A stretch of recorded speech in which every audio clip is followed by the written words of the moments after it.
আজকের ভাবলাম যে একটা ঘটনা শেয়ার করি, কেমন? হ্যাঁ, হবে বোধহয় প্রায় মাস ২ বা ২.৫ মাস আগের কথা। আমি একদিন বেশ বেলার দিকে নিউজ ফিড স্ক্রল করছিলাম। তো করতে করতে একটা আইডি চোখের সামনে এলো, কেমন? একটা ছেলের আইডি।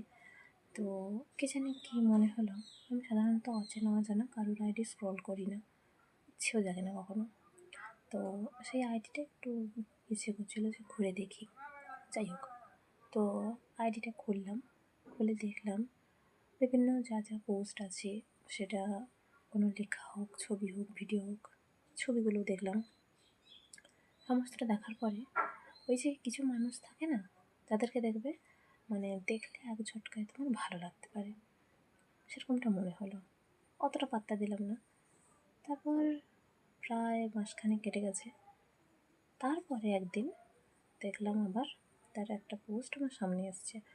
পোস্ট করেছে মনে হয় আধা ঘন্টা মতো আগে। তো দেখলাম। তারপর থেকে কী হয়েছে জানি না, এবার দেখবে সোশ্যাল মিডিয়ার যে কোনো জায়গায় যেটা তুমি বেশি ইন্টারেস্ট যদি কিছু দেখো, সেই সেম জিনিস তোমার কাছে সোশ্যাল মিডিয়া হাজির করবে। সোশ্যাল মিডিয়ার যে কোনো অ্যাপের ক্ষেত্রে হতে পারে। এটা একটা মানে টেকনোলজি বলতে পারো, বা বিজনেস প্রসেসও বলতে পারো। যাই হোক, তো তারপর থেকে প্রায় তার পোস্ট আসতো সামনে। তো হয় না যে ওই যে যেটা বললাম, কিছু মানুষকে দেখলে হুট করে একটা ভালো লাগা কাজ করে, সেরকমটাই। সে বাইরের দেশে সেটেলড, তারপর তার বড় বাড়ি আছে, অনেক দামি গাড়িও আছে, আর দেখতেও বেশ সুন্দর, অস্বীকার করার উপায় নেই। যাই হোক, তারপর হুট করে ওই একটা মাসের মধ্যে দেখলাম সে আমার একটা পোস্টে রিয়্যাক্ট দিয়েছে, কমেন্ট করেছে। তারপর ওর কী মনে হচ্ছে জানি না, রিয়্যাক্টটা ছিল, কমেন্টটা ডিলিট করে দিয়েছে। কিন্তু আমার কাছে যেহেতু নোটিফিকেশান এসছে, তো সেটা থেকে আমি দেখেছিলাম পরে যে কী কমেন্ট করেছিল। যাই হোক, তারপর থেকে দেখতো আমার স্টোরি প্রায় দেখতো, কোথাও কোনো রিয়্যাক্ট কমেন্ট করতো না, কিন্তু স্টোরি দেখতো। আর মেসেজ রিকোয়েস্ট আমি যেহেতু খুব কম চেক করি মেসেঞ্জারে, সেহেতু কে SMS করে না করে অতটা সবসময় জানা হয়ে ওঠে না। তো অনেকগুলো দিন পর যখন মেসেজ রিকোয়েস্ট চেক করছিলাম, দেখলাম তার আইডি থেকে অনেক আগে থেকেই SMS আসছে।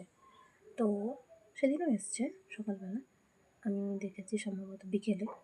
যাই হোক, তো আমি বিশেষ তেমন কোনো কথা বলিনি, সে নিজে থেকেই বাড়তি অনেক কিছু বলেছিল, তার ব্যাপারে হতে পারে, তার পরিবারের ব্যাপারে হতে পারে। এবার আমি কাউকে পরখ করতে হলে এটাই আগে পরখ করি যে মেয়েদেরকে নিয়ে তার চিন্তাভাবনা কেমন, সেটা যে কোনো ছেলের ক্ষেত্রে হতে পারে। এবার আজ এই কথাটা বলে দিলাম, অনেকে জেনে যাবে। যাই হোক, তো আমি এটা পরখ করে থাকি, ঠিক আছে? ওই যে বললাম, মানে আজ পছন্দ, তারপর কাল বিয়ে, পরশু ডিভোর্স, ওরকম ব্যাপারটা আমি বিশ্বাসী নই। যে কোনো জিনিস ধীরে সুস্থে সময় নিয়ে করতে আমি ভালোবাসি। তো আমি তাকে মেয়েদের ব্যাপারে কিছু জিনিস জিজ্ঞেস করেছিলাম, মানে তার দৃষ্টিভঙ্গিতে মেয়েরা কেমন সেটা জানার জন্য। তো দেখলাম সে অনেকগুলো ভয়েস মেসেজ পাঠিয়েছে, টেক্সট মেসেজও করেছে। সমস্তটা দেখে শুনে যা বুঝলাম যে হয় না, কিছু মানুষ দেখবে অনেকটা ভাড়া বাড়ির মতো, ছেলে মেয়ে উভয়ের ক্ষেত্রেই। ভাড়া বাড়ি কী বলতো, বিভিন্ন সুবিধার পাশাপাশি বিভিন্ন অসুবিধায় পড়তে হয়, প্রয়োজনে আমাদের ভাড়া বাড়ি বারবার বদলাতে হয়। আবার কিছু মানুষ দেখবে ভাড়া বাড়ির মতো না, স্থায়ী বাড়ির মতো, নিজস্ব আপন বাড়ির মতো। আপন বাড়ি কী হয়, আমরা নিজে অনেক ভেবে চিন্তে শখ আহ্লাদ করে সাজাই, বানাই। তো তার প্রতি আলাদা একটা মায়া, আলাদা একটা টান থাকে। হ্যাঁ, অনেকের ক্ষেত্রে কোনো কোনো প্রয়োজনে হয়তো বাড়িটা কোনো সময় বিক্রি করে দিতেও পারে, তবুও স্থায়ী বাড়ির ক্ষেত্রে মনের মধ্যে যে অনুভূতি থাকে, সেটা ভাড়া বাড়ির ক্ষেত্রে থাকে না। তো সেরকমই কিছু মানুষের এমন মানসিকতা, এমন চিন্তাধারা থাকে যে যত বিশাল বড় বাড়ি থাকুক, অনেক দামি দামি গাড়ি থাকুক, কিংবা ধরো অনেক জমি জায়গা আছে, সে অন্য দেশে ভালো একটা পেশায় যুক্ত আছে, তার ইনকাম হয়তো লাখ টাকারও বেশি, কিন্তু ওগুলো ছাপিয়ে দিয়েও আমার কাছে যেটা ম্যাটার করে তার দৃষ্টিভঙ্গিটা কেমন। অবশ্যই আমি একজন মেয়ে হয়ে আমি এটাই আগে দেখবো যে মেয়েদেরকে নিয়ে সে কীভাবে ভাবে, কীভাবে চিন্তা ভাবনা করে। তো সে কারণে বললাম, এ সমস্ত মানুষ আমার কাছে কিন্তু ভাড়া বাড়ির মতো।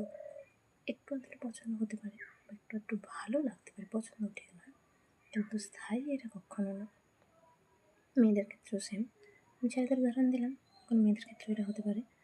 কিন্তু কী বলতো, আমাদের যাদের স্থায়ী বাড়ি আছে বা স্থায়ী বাড়ি হয়েছে তার তুলনা চলে না, ঠিক আছে?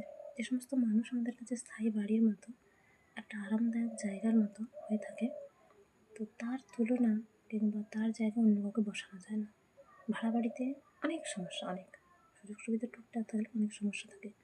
নিজস্ব স্থায়ী একটা বাড়িতে অনেক শান্তি। বিশাল বড় বাড়ি হতে হবে না, এক কামরার ঘর হোক কিন্তু শান্তি হোক, বুঝলে? আমি জানি না যে সেই মানুষটা এই ভিডিওটা দেখবে নাকি, যেহেতু আমার প্রায় পোস্ট দেখে, সেটা আমি বুঝতে পারি। তো দেখলেই দেখতে পারে, খারাপ ভাবলে ভাবতে পারে, সেটা তার ব্যাপার, আমার কিছু বলার নেই। তবে হ্যাঁ, ওরকম ভাড়া বাড়ি অনেক দেখেছি। ওরকম ভাড়া বাড়ির প্রতি আমার কোনো টান নেই, কোনোদিন হবেও না। এক ঝলক দেখলে কাউকে ভালো লাগতে পারে, কিন্তু যখন বুঝতে পারি তার মানসিকতা, চিন্তাভাবনা মানে একদম নিম্ন পর্যায়ের, তখন বিরক্ত লাগে। তো ভাড়া বাড়ি অনেক দেখেছি, আর দেখার ইচ্ছে নেই। সেই ভিডিওটা দেখলেও খারাপ ভাবলেও আমার কিছু করার নেই। মনে চাইলো যে একবার বলি যে এতটাও নিজেকে নিয়ে বড়াই করা উচিত না যে সম্পূর্ণ বিপরীত পাশের আরেকজনকে কোনোভাবে ছোট হচ্ছে নাকি, সেটা মাথায় রাখা উচিত। সেটা মাথায় না রেখে নিজের ঢাক নিজে পেটানো এতটা উচিত নয়। কারণ ওই যে, যতই তুমি উপরের দিকে ওঠো পাটা সবসময় মাটিতে দিয়ে রাখতে হয়। কারণ একটা পাখি সারাদিন গাছে পালায় বসুক কিংবা যেখানে উড়ে বেড়াক, তাকেও কিন্তু নিজের বাসায় ফিরে আসতে হয়, তখন পাটা নিচে ঠেকাতে হয়। আকাশে উড়তে থাকলে সে কখনোই বাসায় বসতে পারে না, এটুকু মাথায় রাখা উচিত, তাই না? টাটা।